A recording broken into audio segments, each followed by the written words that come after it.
তাহলে জান্নাতের দুই পথ, একটা হলো তাকওয়া, গুনাই হয় না। নবী রসুল বুজুর্গ উলিয়া উলিয়া এরা তো স্পেশাল ভাবে জান্নাতে যাবেন। আমরা তো হইলাম নামকা ওয়াস্তে একটা ঈমান আছে আর কতগুলো গুনাহ আছে।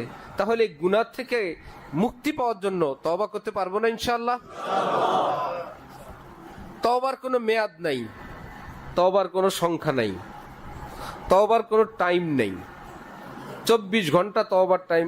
তওবার জন্য উযু লাগে না, যায় নামাজও লাগে না, কিবলামুখী হওয়া লাগে না। সুবহানাল্লাহ। যে আজকে তওবা করব, এটা একটা শয়তানের ধোঁকা। যে কোনো কারণে মনের মধ্যে একটা আবেগ আসে, করব, শয়তান দেখলো তওবা তো করে ফেললো এক্ষুনি, শয়তান তখনই ব্রেক দেয় মনের ভিতরে, ঠিক আছে আজকে তুমি তওবা করো। পাতিল গরম হওয়ার পর আগুন যখন নিভায় দিবেন, পাতিল কি গরম থাকবে না ঠান্ডা হয়ে যাবে?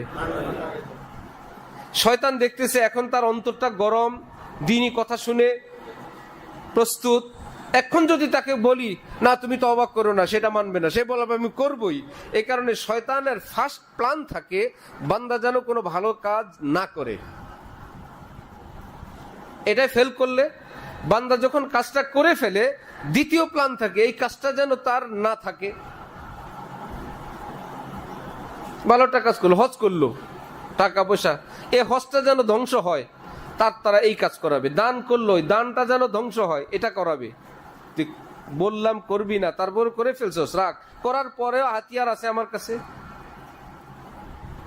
আর যদি শয়তান দেখে কোন একটা কাজ করার জন্য প্ল্যান প্রোগ্রাম করতেছে, এই মুহূর্তে এটাকে শেষ করার জন্য একটা প্ল্যান হলো সরকার শয়তানের, এটাকে বিলম্বে করার প্রস্তাব দেয়। ঠিক আছে তুমি দাড়ি রাখবা, আচ্ছা রাখো, দাড়ি রাখা তো ইসলামের সুন্নত, আচ্ছা ইনশাল্লাহ নিয়ত করলাম আগামী বছর দাড়ি রেখে দিব। আজরাইল বলে এর আগেই তো তোমার মৃত্যু, তাহলে তার মৃত্যু কি দাড়ি সহ হবে না দাড়ি ছাড়া হবে? শয়তান বলে দেখলা দাড়ি ছাড়া কবরে পাঠায় দিলাম,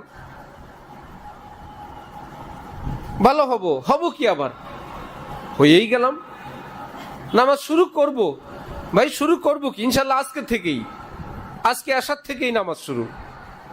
যে পরবর্তীর নিয়ত করা, এটা একটা পরবর্তী নিয়ত করে সকলে সাকসেস হতে পারে না।